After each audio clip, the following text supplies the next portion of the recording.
With the Roval in the books, Brian and I are here to get you set for possibly our favorite race of the NASCAR season, the South Point 400. NASCAR is headed to Las Vegas, a place Brian and I are very happy to have visited many a time. Brian will be on site, so if you are in Vegas for the race, please DM him. He can meet up, he can link up, all that good stuff. But we'll give you the picks. We'll break down what happened at the Roval, where our heads are at now that we're into the round of 8. We got 3 races. Brian, we have 4 races till the end of the year. It's kind of sad. It's really sad. All on today's Angle of Pursuit. Ross Chastain used the wall all the way around this racetrack. Logano has been the class of the field. Check out the big brain on Brad. Yeah, I need to change my underwear. Brian Twining, the Roval's in the books. The field of 12 is now down to 8. Vegas is this week. I love this track. I love betting this track. Very excited to dive into it. But we should talk a little Roval. We should recap the week on DraftKings, the week at the betting window, what went right, what went wrong. Unfortunately, you were not able to extend your winning streak to 5. We talked about Dinger. We did. Him. I said when he qualifies well, he's a lot more impactful, and he was able to put it there and get there at the end. We had some drivers in the conversation for sure, but we obviously didn't have. I just think that the stupid stage break cautions, like, look, I'll admit I was wrong about Tyler Reddick. Like, clearly they wanted to go for points, but at the end of the day, like, yes, he got in, but Bubba Wallace did the same technique and he didn't make up any ground by doing that. So, I mean, honestly, in my opinion, I feel like Reddick would have been better served of just going for the victory and finishing really high, because he probably would have made it anyway. So, I don't know. I really don't like that style of racing anymore with the stage break caution, especially on road courses, because it doesn't reward the fastest cars. Because we saw it yet again in traffic, it is extremely difficult to pass no matter where we're at. Yeah, it turns it into from like the best cars winning to the car with the best strategy. Exactly. Yeah, track position means everything. 100%. So let me present our screen here, and we can run through some of our DraftKings lineups. We can talk about some of our thoughts of the race, kind of more, and all that good stuff. So, Denny, rough day for Denny.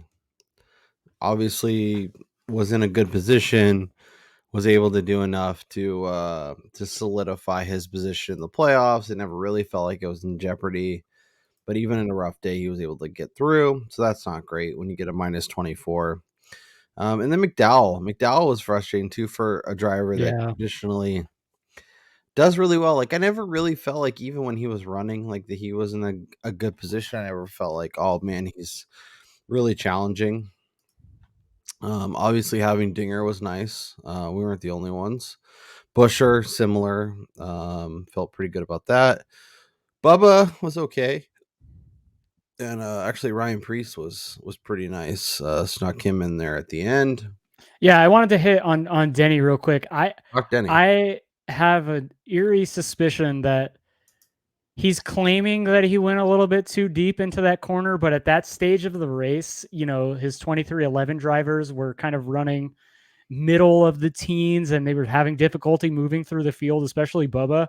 So I almost feel like, because Denny had already clinched his spot in the next round, he almost intentionally spun to bring out a yellow to try to reset the field. Brian, put your tinfoil hat back on the shelf for another day.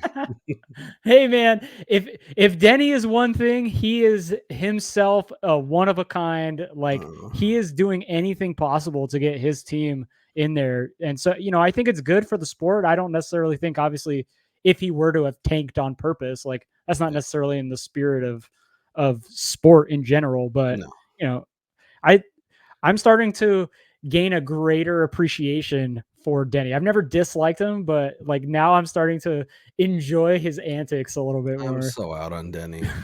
He's gonna win the championship too, and I hate probably. Sure feels like we're trending that way. Kyle Larson was fine. Obviously, you had to have him. Starting 36, got up 13th. Tyler Reddick, fine. Chris Buescher. It's kind of the Harvick stunk. Harvick is always a weird one because you always feel like he's never really that good, but then he does Yeah. smart things. And I thought with the stage breaks, he would be a little stronger and perform a little bit better. Obviously, couldn't get there. And then Haley, meh. Rockenfeller, meh. And then Larson, Hamlin, Busher, Austin Cindric. I'm so dumb. I told you. Yeah, I don't. He is that garage is just not good. Yeah, that was not fun. Yeah, I think we had some directionally accurate stuff, but just couldn't combine it all together. Couldn't make it happen. Well, I also think that Bubba Wallace, for instance, he was much better than what his finishing position indicates Yeah. because he got spun out.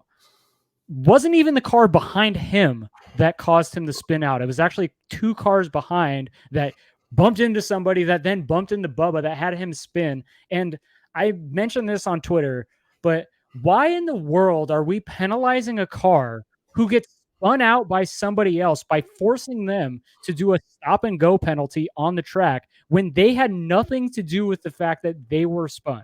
I could see them implementing this for somebody that spins by themselves. But when you get wrecked, how are you gaining an advantage by getting spun out? Yeah, I'm guessing it's like they expect them to give more room, or I'm not exactly sure, to be Yeah, honest.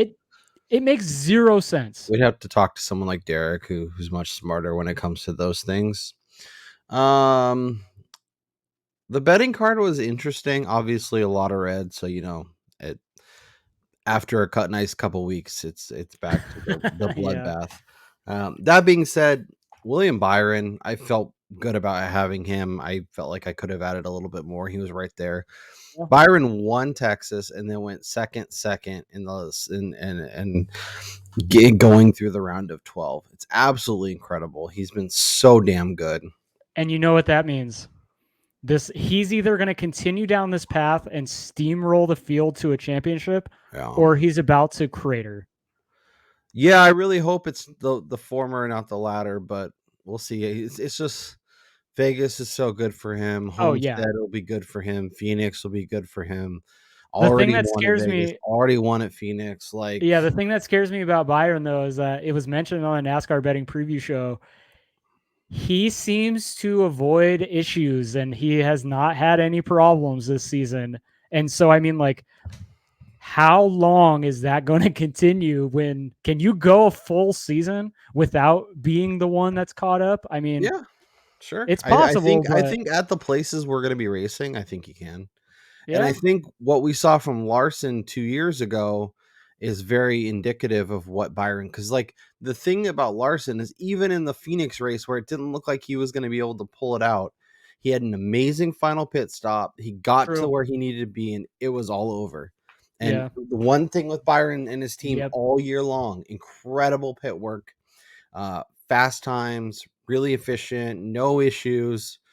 Get him back out on the track, let him get to work. Obviously he's had an amazing season, and I would not be shocked if he ends up holding the trophy at the end, but he's got some stiff competition.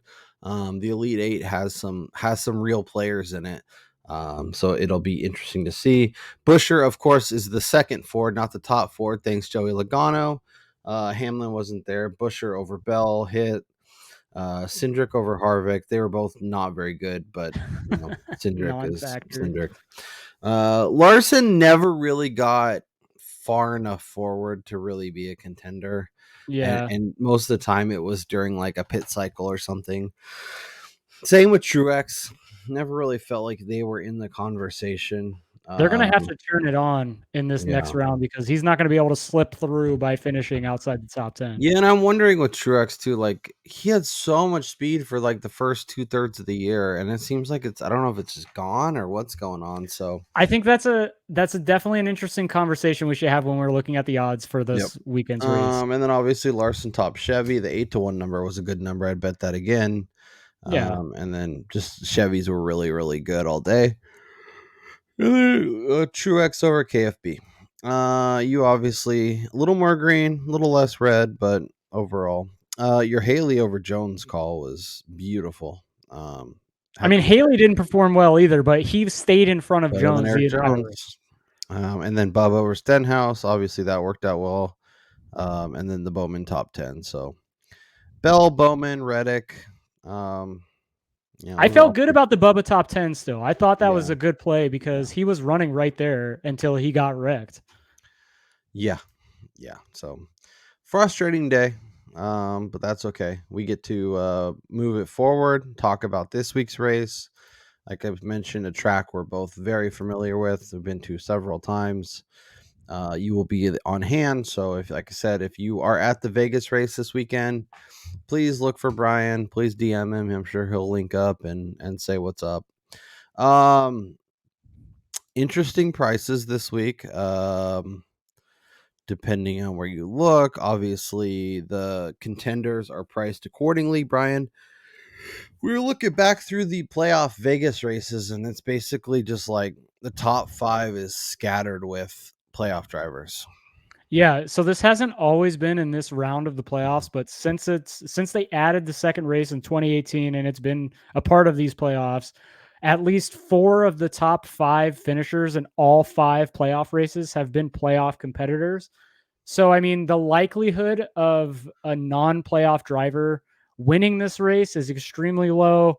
I mean, I'm definitely bucking the trend this week. You'll see. Yeah, I But think both of us are on the non-playoff driver, which is yeah, when we're both on the same driver and it's a non-playoff driver, that seems it's like a definitely not going recipe to go for over well. disaster.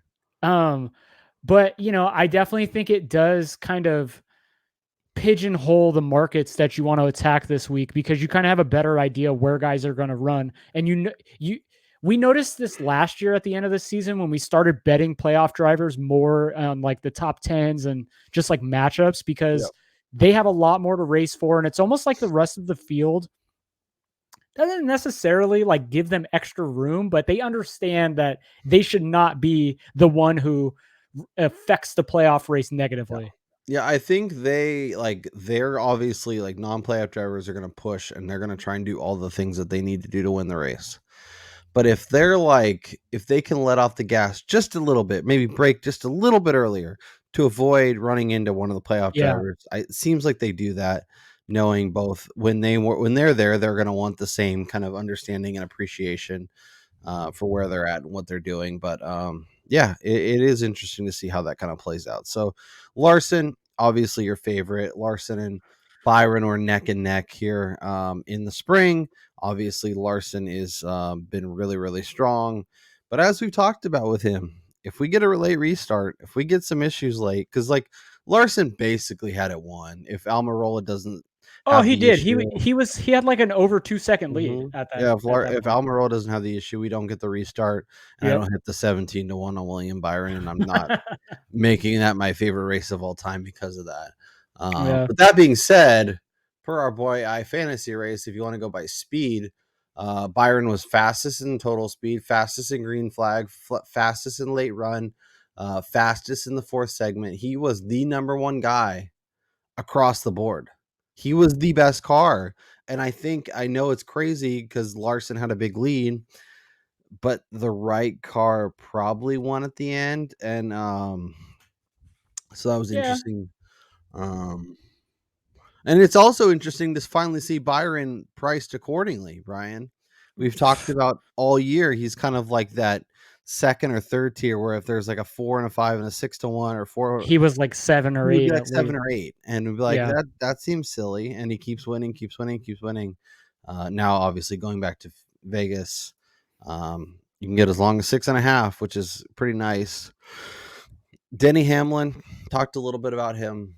A very, very likely candidate to take home the trophy at the end of the year. He's had a great season. He's won a bunch of races, been really, really good. And then, I guess let's talk about the top three, because I think there is a little bit of a delineation once we get past those three. So, of the upper crust, any interest? If you aren't betting any of them, if you had to bet one, where would you go? Kind of what's your thoughts there? If I had to bet one of them, I'm going to take the longer odds. I would probably bet Denny because of these guys, when you remove like actual finishing positions, Yeah. I would probably say Denny has been the fastest and the most like consistent type of vehicle. Now, yeah, he's more prone to mistakes late in races. I mean, Charlotte Roval, perfect example, but I mean, clearly he didn't need to win the race, but he was great here in the spring. He had plenty of speed. He just had a extremely bad restart on that last restart. And if you're going to give me an extra point or, point and a half versus Larson, like I'm going to take those odds, especially knowing like he has a good shot to potentially, pull this just with how good Toyotas have been when they've unloaded at 1.5s. Yeah. However, Denny is on record of saying like they just don't unload well in Vegas. So like I can't bet the number right now because if Larson or Byron put this thing on pole, like we've heard Wormy talk about this before, and it's like some of this stuff is really starting to stick. If the favorites put it on pole, you're gonna get better numbers on the guys who aren't the favorites because they're probably gonna get a little Yeah. stronger. But like, what are we really getting? 6.5, maybe 7? Well, that's what I'm saying. Like, so okay, if Denny's on record saying he doesn't qualify well here, like, Yeah. what if he qualifies outside the top 10? He has a poor qualifying effort. You're probably getting 8, 9 to 1. You think? Yeah, I don't know. It seems kind of hopeful. I don't know that we'll get that good of a number, but I hope you're right. Because I would like to bet Denny. I built my model with Vegas, Charlotte, the 2 Kansas races, Nashville, and Texas. Obviously built in a lot more of the Vegas, a lot more of and then Kansas a little bit, and then more of Texas, just because that's the most recent 1.5 miles, and Nashville and Charlotte are a lot less, just because those are more speed tracks. But Denny is third in my rankings, and then if you drop the lowest score, which was his Charlotte race, which is his driver average was only 73 there. He's the best by a little bit of a margin, so I'm very optimistic on him. Obviously, it was great here in the spring, but yeah, triple digits in Kansas, Nashville, Texas. Like, he's just been friggin' money in the 1.5 miles all year yeah, long. And just edges out Byron, edges out Larson, and a couple other guys. We talked a lot about Tyler Reddick, but here we go to 1.5 miles, 7.5 to 1, as well as Martin Truex, as we kind of dive into that next range. Both playoff drivers. Obviously, hopefully you listened on the Reddick, because 18 to 1 is gone for him to win the Cup championship. You can still get double digits, which if you think he can get through he's one got of these, two races that he's really yeah, good at: Vegas yeah, and Homestead. yeah, and so that's interesting, because if we get to Phoenix and he's in the final 4, which obviously is a big if, his number is going to be 3 to 1 or 4 to 1. So grabbing him now, it's still 10 to 1. I don't hate it. He's obviously on the wrong side of the cutoff line. If we ended today, it would be Byron, it would be Truex, it would be Hamlin, and then it would be Larson. And then Busher, Bell, Reddick, and Blaney obviously on the outside looking in. Vegas, there's some interesting opportunities. We'll talk about more of those drivers as we go. As you mentioned, Homestead. And then what's the I think it's race? Martinsville. Martinsville, yeah. Which maybe Truex gets a win there. So it is Martinsville. So something to think about for sure. But I guess, do you have any interest in Reddick or Truex at giving 7.5, or I guess you can get 8.5 over at Rivers on Truex? I just don't like what I've seen out of MTJ of late. I mean, basically since the playoffs have started. Like where did the speed go? That's kind Yeah. of he's like the opposite of Chastain, where he started incredibly well. He had a really good middle of the season, and then he just took a dump. Like Yeah. Chastain started good, was incredible until he had to talk, and then he sucked, and then he's kind of popped at a couple of places. Yeah. Yeah, like I can't get this short with Truex. Reddick too. It's really hard to get to 7.5. I mean, like, yeah, he was good here, but he hasn't qualified all that great at a lot of tracks this year. I mean, he's got top fives. I believe it was at both Kansas races, but Texas, he didn't qualify well. He didn't really run that race that well. When his teammate Bubba put it on pole and finished third. So I mean, maybe he just doesn't do that. I mean, maybe he's looking forward to Homestead because they know they are probably 1B to Larson's 1A at that track right now. So Yeah. I can't get there with Reddick. Even if he does put it up front, he's probably, what is he going to 6-1? Like it's not going to get that much shorter. Yeah. Especially if Larson and Byron and other Yeah, guys exactly. are right there. Yeah, it's going to stay. This is something I was thinking about where I mentioned in the comments on the NASCAR betting preview, but this is a big race for a lot of these guys because if you can get a win here, Yeah, you get can to plan for Joey Phoenix. Logano it. Shut your brain off. Think about Phoenix. Get prepped for Phoenix. Get your car ready so it is dialed in for Phoenix. So this is a good spot to get in on somebody.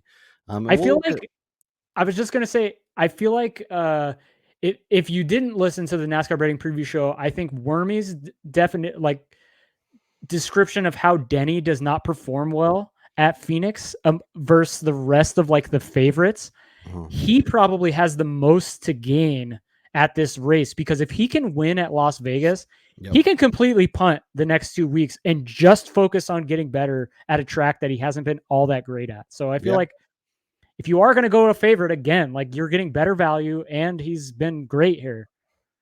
Let's talk double digits where we have Chris Bell as long as 12, Kyle Busch as long as 14, Ryan Blaney, still a playoff driver, 14, Christopher Buescher as long as 20. Not that good at 1.5s. Yeah, He's been better. Not really his cup of tea, but he's also been really good. But as Wormy mentioned when we talked kind of the playoff preview, he's there.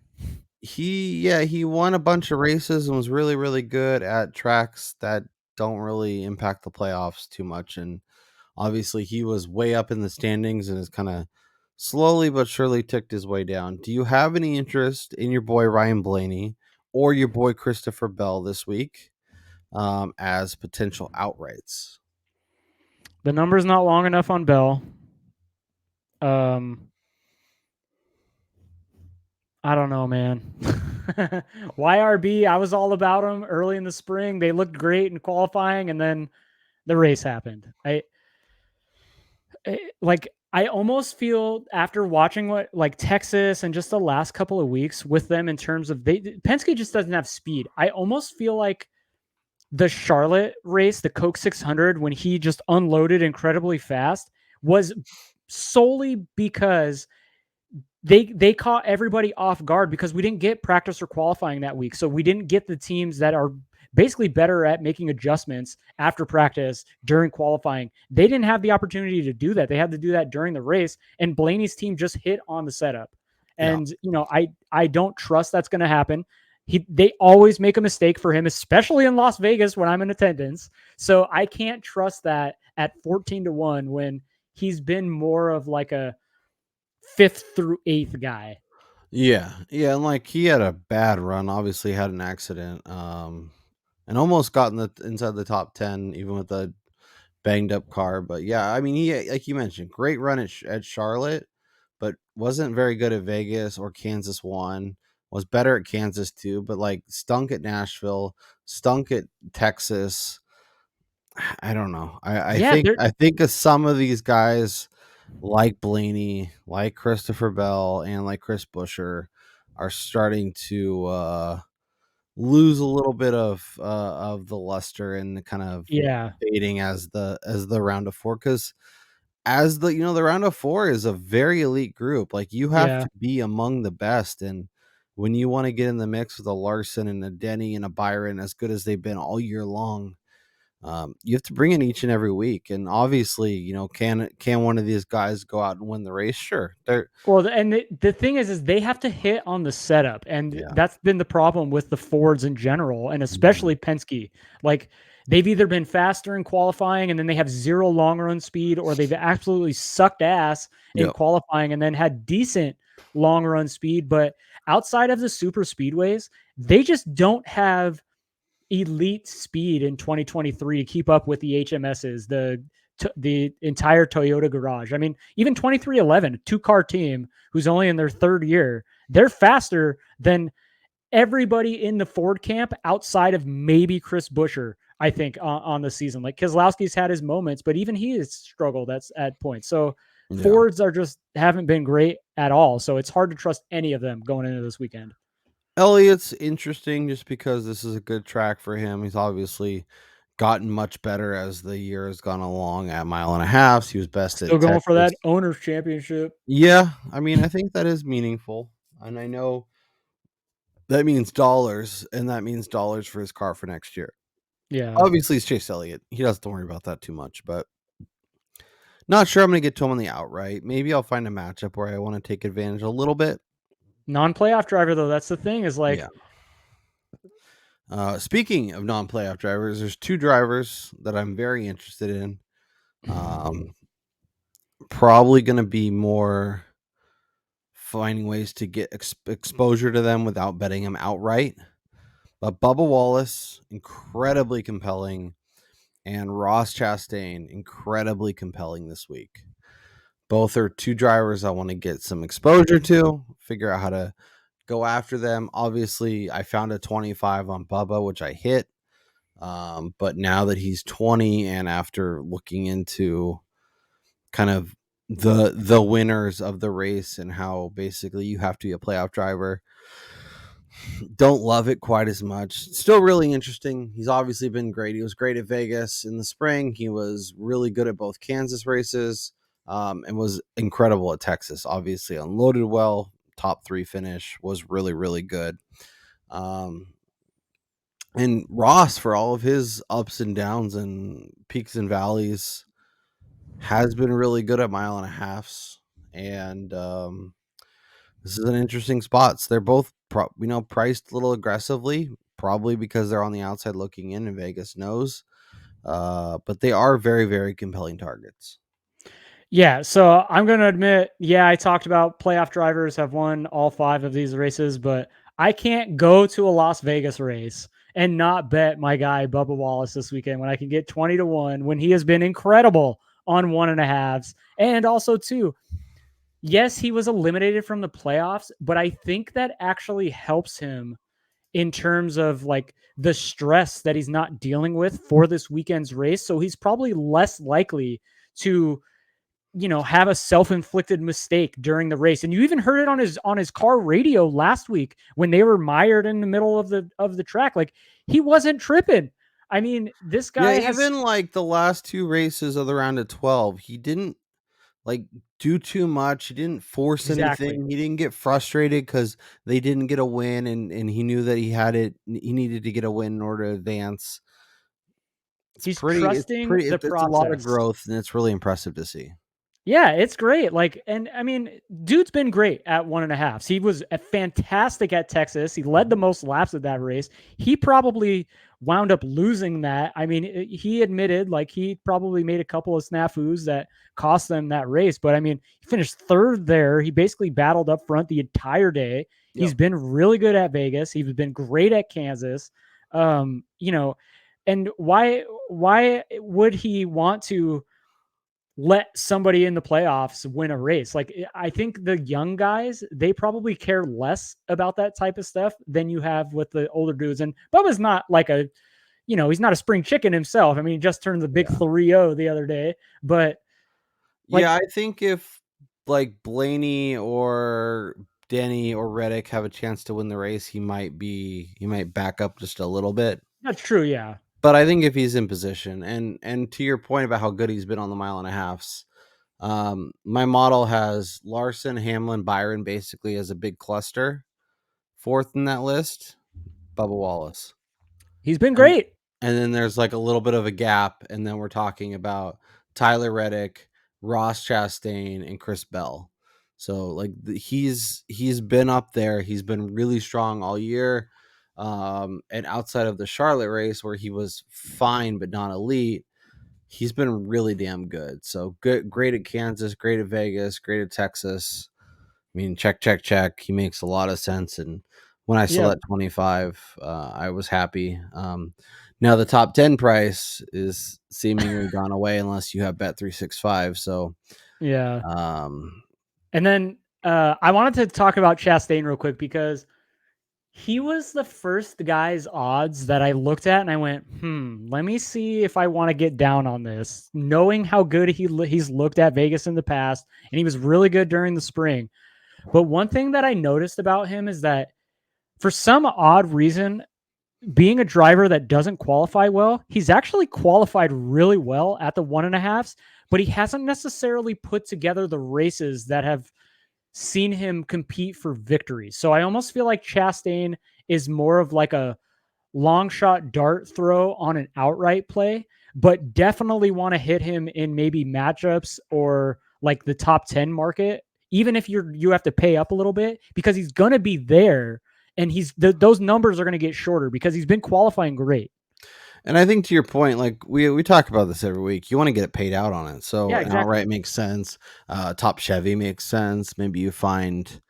Well, I mean, if he top Chevys, he's probably top 3. I mean, Denny could win the race. Truex could win the race, but yeah, he's probably in the top 3. I don't know, something to think about. Beyond there, I think Logano's cooked. I think Gibbs is whatever. Bowman, sure. Like these are all interesting drivers that maybe you get some exposure to other ways, but on the outright market, I think it's really just Oh you yeah. know, shorter than that. And quite honestly, you probably want to limit your outright bets to playoff guys. I mean, just being honest, like being responsible, you don't want to bet non-playoff drivers. That being said, who's the one outright sitting on your betting card, Brian? Oh, it's Bubba Wallace, but I'm not going to apologize for being We a don't Bubba be Wallace stan. responsible here. Yeah. We give out advice. We don't necessarily need to follow it. Yeah, exactly. Yeah, I'm trying to figure out what I want to do. I think I want to bet Denny. That's 6-1 number. I don't know. I might just. We'll see. Let's head over here. Let's talk. Actually, let's go to here and let's look at the top 10 market to see if there is anything we want to get down on. They're terrible. Obviously, smushed. You know, you don't love it. Caesars is probably the best. Rivers. So yeah, I mean, we're really getting down before like a top 10 even makes sense. Like -115 on Busher is fine. The one thing about the RFK guys, though, I talked about this when we were talking about Blaney, like they haven't necessarily had speed at these 1.5s. Like they struggle on these track types, and I don't know. I think it was a comment in the NASCAR betting preview show over on YouTube. Which, by the way, if you're not checking that out, you get to see their beautiful faces while talking about Every NASCAR single bets. week. Yeah, it's great. Somebody mentioned that Martin Truex Jr.'s crew chief was talking about how they expect more tire fall off this weekend than we saw during the spring race. So, I mean, maybe that helps the Fords. Yeah. But yeah, it I was mean, definitely freezing when we were out there, so that wouldn't surprise me. Ridiculously cold. And this weekend is going to be mid 80s and dry. So Perfect. yeah. Yeah, March is winter and October is summer. It makes no sense. That's the desert Makes no for you. sense. Bubba Wallace is -125 on DraftKings, so I'm adding that to top 10. Ross is interesting at especially at -110, but like we talked about, I think I'd rather find a way to get paid out because I think if he pops, he pops. But I could be wrong. Do you have any interest in Logano? I know you don't love him. Absolutely, Okay. unequivocally, no.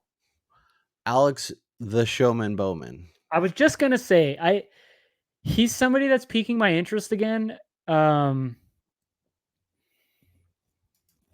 he's kind of trailed behind his Hendrick teammates here, but he hasn't run a fall Vegas race since 2021, and there he started 7th, finished 22nd. And one thing that was also mentioned on the NASCAR Betting Preview Show, spring race winners have never won the fall race, and the correlation between the two is not necessarily that great when it comes to guys that ran really good during the spring. Only a handful of them performed similarly in the fall. So I'm worried about that type of stuff actually taking place here, especially with Bowman not being in the playoffs. Yeah. And he wasn't very good at Texas, which I think is like it was weird. Yeah. So I don't love that. But you know who was really good at Texas and surprisingly was Chris Buescher. Obviously maybe I don't know. It was his best race by far. Actually, him and Brad. So maybe it was just they found a setup that week and were really, really strong. Interesting. Yeah, Eric Jones, Daniel Suarez, Almirola. Like, was Almirola when he crashed? Because I'm trying to remember. I remember him crashing, but he was kind of in the back and like just wrecked himself, and that's what In caused the the issue, 20s, right? I think. Yeah, he's not very good here. We get to Phoenix, him and Briscoe and stuff might be interesting for like a top 10er. Yeah. Don't do it again. Oh yeah, I'm a glutton for punishment for sure. You are. No Dinger, no McDowell, no Austin Dillon. I don't know. These are pretty gross names. So top 10 market is not top nice. 10 market is garbage. All right, you want to look at top 3? You want to go over to Caesars and look at some manufacturer stuff? I think the top 5 market is interesting. Okay. Because like you said, like if you want to get paid out on somebody or kind of mitigate risk a little bit, I feel like this is a good spot what do you to get think in about on. plus 100 on Denny Hamlin to top 5? Obviously, we have very high expectations for him. Think he can be really good, but for a top 5 price, that feels pretty short. But maybe we shouldn't be thinking in normal terms, and we should be thinking about how playoff drivers perform, his expectations, and where we are with him as this race. So I will say, of the guys that have the best or the shortest top 5 odds, he's the most likely, in my opinion, to F up somewhere on pit road. Not necessarily on the track, but on pit road. Speeding penalty, like more than Tyler Reddick. So it's hard to get there at minus money, but I mean, because it is the playoffs, if we talked about that stat, who has been better at 1.5s than Denny when you remove issues outside of, the guys that you have on your model, like Larson and Byron. So I feel like that's the better market just to kind of mitigate risk. So what about Byron at plus 110? Plus money, top 5 for a guy who's went first, second in his last 3 races. A guy that won this race back in the spring. Obviously, I don't want to fade, but I'm not fading Byron at all, and I'm not going to bet against him. But again, I worry that the regression to the mean of mistakes is bound to occur for him. I think you're projecting. That is quite possible, but oh no. It's going to be a Willie B week. And the dude is just money. Like, I don't know what I'm supposed to do. He's really good. And I'm getting plus money to do it. I know it doesn't feel as good. Yeah. You want like a 2 next to it, not a 1, but I don't know. It's fine. I'll take it. William Byron, top 5, plus 100 or plus 110 rather. Welcome to the card. Truex, as long as 140. Bell 180. Then you get into Kyle Busch at 2-1. Blaney as long as 220. I just don't trust the speed. Yeah. And if anybody outside of the playoff picture is going to crack the top 5, I'm going to bet the Bubba number at plus 275. Yeah, I was supposed to say, like, plus 275 feels nice. It feels like you're actually getting paid out. especially compared to what some of the other guys are. And if we have high expectations for him, that feels pretty damn good. Yeah, F it. I'm gonna add it. F around and find out. I think I've bet Bubba every single time we've come to Vegas. Yeah, we'll have to do a recap at the end of the year. Like, how many times did you bet Bubba? How many times did I bet Byron to win? How many times did he actually win when I was on the card? Yeah. Yeah, we could do some fun stuff. We definitely have our comfy spots for sure. Oh yeah. No, I mean, I feel like everybody has drivers that they like or dislike betting for. Oh, for sure. No, okay. So I wanted to ask you real quick on the. Let's go back to the AAs.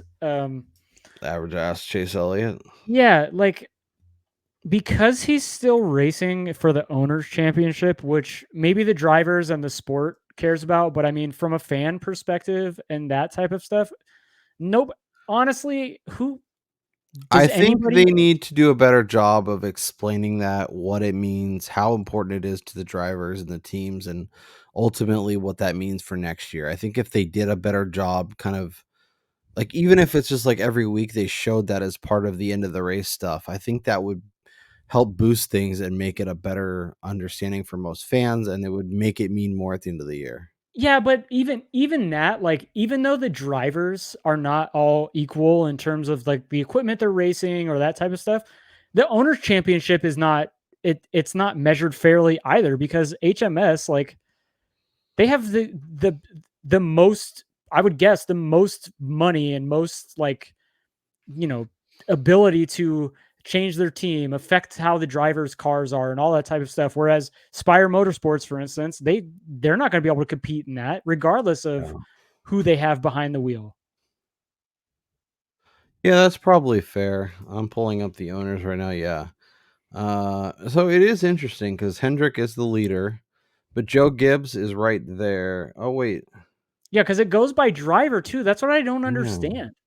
That's what I'm saying. They need to make it more like, make it make sense, because Hendrick is number one with Byron, and then Gibbs with Denny, and then Hendrick with Larson, and then RFK with Busher, and then Gibbs with Bell is like your top five.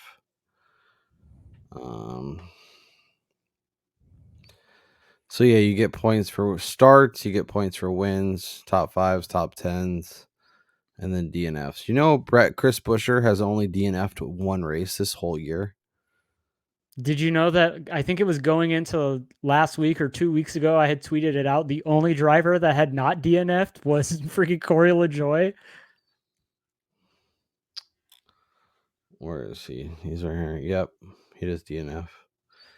I told you were gonna set him up. Yeah.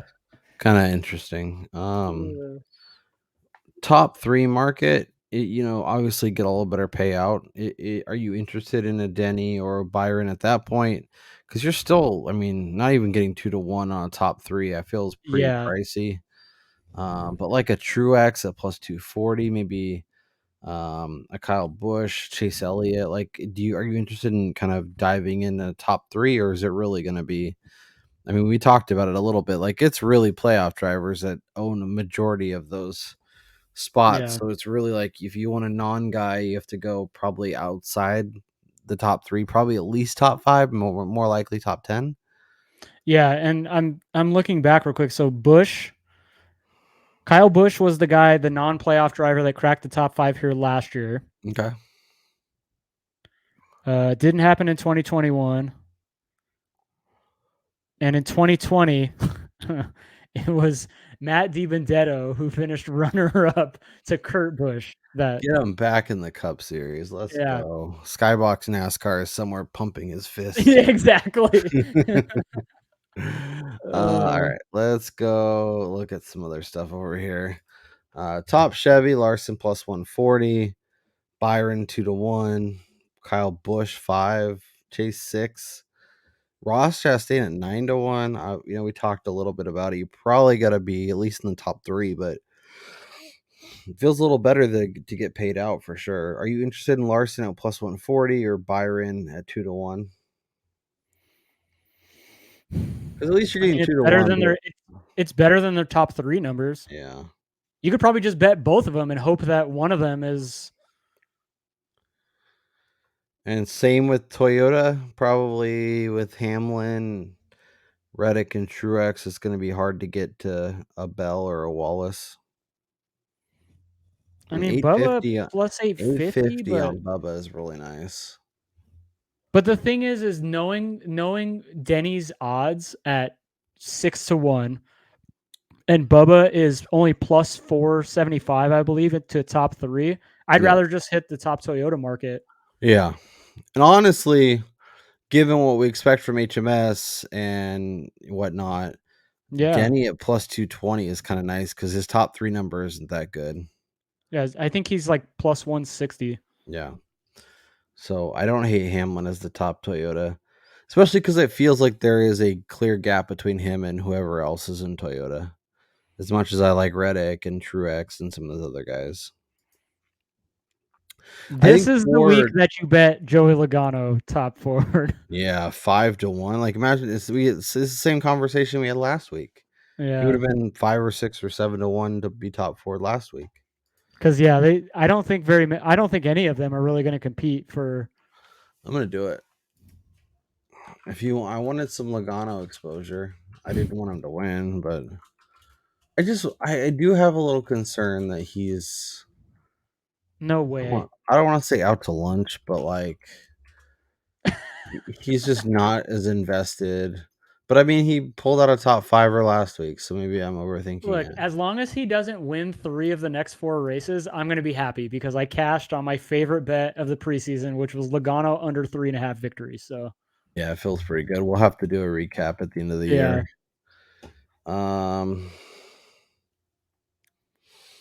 Yeah.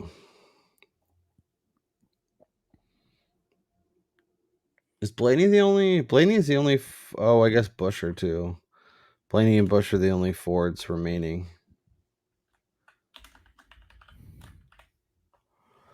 It's crazy. I am wondering about top Toyotas and the number of Toyotas in the top 10. 4 minus 145 feels aggressive. Kind of like the under. I think it's Denny. Well, I guess with Denny, Reddick, Truex, Bell. We like Bubba. yeah, that one's hard. Ford's in the top 10, under 2.5. It's juiced accordingly. Yeah. Can we get 5 Chevys in the top 10? Can we get half of the top 10 as Chevys? Well, we got Larson, Byron, Bush. Uh-huh. I think they're assuming maybe Chastain. Chase Elliott. Oh, Chase Elliott too. That's right. And then Bowman. 1, 2, 3. Yeah, I mean, you'd really have to get like probably these 5, maybe a Bowman or a Suarez can sneak in. I almost feel like the value is taking the under there. Yeah, but I think the value is on. I think that's where the number is. Yeah, under is minus 170. Oh, yeah, because they had 5 of them in the spring. Yeah. But plus 140 to get 5 of them. Because I feel pretty good about the 2 of the Hendrick guys for sure. Probably at least one of Ross or Kyle Busch. And then you really need probably the other one and a wild card. So it is a little challenging, but yeah, that's a little sketchy. All right. Fastest qualifier. I already added one. I have one name on my card right now. You are a wild man. Denny, Byron. They talked a little bit about it. Ross Chastain doesn't traditionally qualify well, but it feels like this is a place where he could do that. Yeah, because he loves the 1.5s. He's always been really good at these tracks. For some reason, he qualifies well at these tracks. I think he has like a 8th or better qualifying session in all but one of the 1.5s this season, or something of that nature. Like he's been good at these tracks, and they've unloaded really fast. 14-1. It's on the card. Truex at 8. Reddick at 7.5. Any interest there? Way too short. Yeah, you probably need double digits on both those guys. Yeah. Yeah, and I'm not betting plus 375 on anybody to put it on pole, even if they had a rocket ship. No. What about Austin Cindric? No. That is a definite no. Oh, buddy. Keeping it interesting around here. All right. All right, we got to do matchups. Yeah, let's get some matchups and get out of here. All right. Kyle Busch versus Ty Gibbs. Qualifying. Oh yeah, good call. Once again, shouts to Skybox NASCAR. All right, Harrison Burton versus Justin Haley. Chris Buescher versus Bubba. Christopher Bell, Tyler Reddick.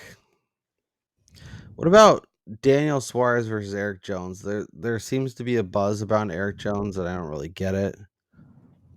Let's see what my thing says.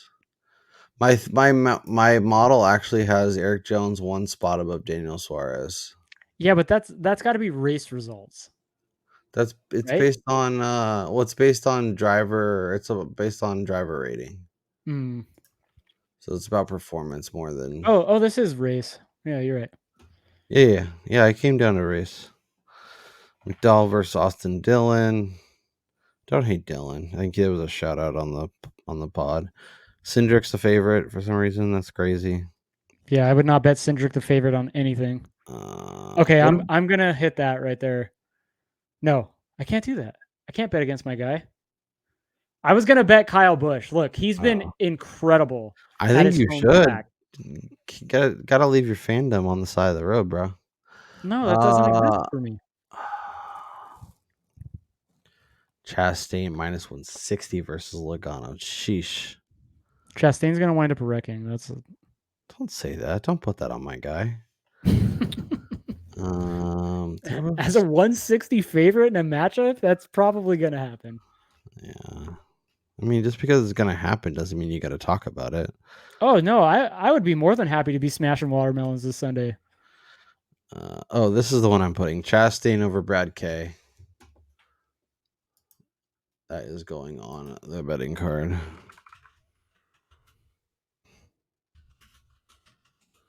We talked about the Ford struggles. Like you mentioned, they maybe the tires help a little bit, but I don't understand that one. Give me the watermelon man who's been really good at 1.5 miles. Yeah.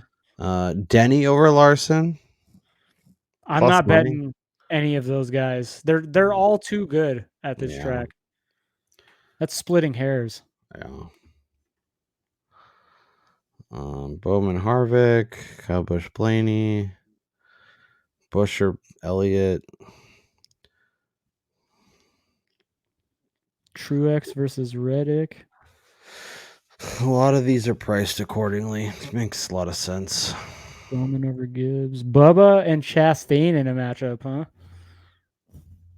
That's on BetRivers. Ooh, I don't hate that. But I like both those guys this week. I was just going to say, I have way too much Bubba exposure right now. There was one. Bell. All right, I'm going to do it. Oh. This is absolutely a terrible bet. So definitely go on the other side of it.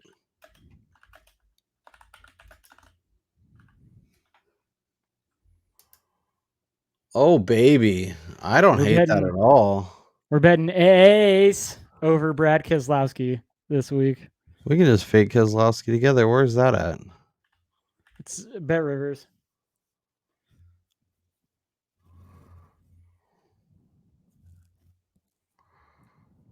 I mean, you could just fade RFK with Elliott minus 120. You know, that's really not. Yeah, but I'm going to be cheering for Buescher. I don't have the same affinity for Keselowski as I do Chris Buescher. So that's fair. Yeah, that's fair. I can very easily cheer against Brad K in a matchup against Ace. anything else you want to look at, or should we just call it there and get ready for Saturday, where you be coming to us live from fabulous Las Vegas? Yeah, my card is way shorter than I thought it was going to be, but the That's odds okay. are so condensed right now. And I feel like, especially for the playoffs, like how everything is going to evolve. Like I feel better about where my card is at this point, which is kind of crazy. Yeah. All right, let's recap. Give the people our best bets. Let's get out of here. Bubba Wallace, top 10 at DraftKings, minus 125. William Byron, top 5, plus 110. Joey Logano is your top 4 at 5-1. Ross is going to put it on the poll for 14-1. And Chastain over Keselowski at plus 100. Brian, Bubba, and Bubba Wallace. Bubba to win, Bubba to top 5, and Bubba to put it on poll. And he's going with Chase Elliott over Brad Keselowski at minus 125. Brian Twining, as we sit here on Wednesday evening, your favorite bet is Probably Ace over Brad Keselowski. average ass Chase Elliott, who's been far from average since over the past probably month or so. Yep. Feels like a good number. You're laying a little bit of juice, but I think that's probably the right side. I'm gonna go a little juicy too, and I don't love it because you're so invested in him. But Bubba to top 10 feels like a really nice bet, and maybe that is silly. Maybe I'll be like, well, he'll finish 11th, and I'll hate my life. But he's been so damn good at all of these mile and a halves. I know he's probably not gonna win, just because it's traditionally comes from the playoff drivers. But I don't need him to win. I just need him top 10. I think top 5's on the table. Top Toyota's potentially on the table. You can get like third or fourth. There's a few ways it can shake out. So very excited. We'll be live Sunday morning. So if you are enjoying the content, if you are enjoying what we're doing, if you've been riding with us all season, please consider hitting the subscribe button. We are trying to get to 1,000. We'd love to do it before the end of the year. Get you set, and then we'll be back. Obviously, don't go anywhere, because we'll be back for 2024, baby. We'll have Daytona here before you know it, and then we'll run through another crazy long awesome season of NASCAR coverage. Make sure you go check out the NASCAR betting preview. Follow at Derek Yoder _ for all of that stuff. He does so much good content for the NASCAR world. Make sure you go check that out. Make sure you're subscribed to Chris Wormy for his pre-race poll every Sunday morning. Very I know football's important. on. I know it's back, but it's great to mix in. You can watch it with the pregame show. You can listen on your phone while you set your fantasy lineups. There's so much you could do. That's Brian Twining. I'm Kyle Robert. Enjoy the rest of your week. Let us know down in the comments, who are you excited about this week? Do you believe it's going to be a playoff driver? Are you excited for this race, or are you just kind of, let it roll by and get ready for maybe a Homestead or a Martinsville? Enjoy the rest of your week, and we'll talk to you next time.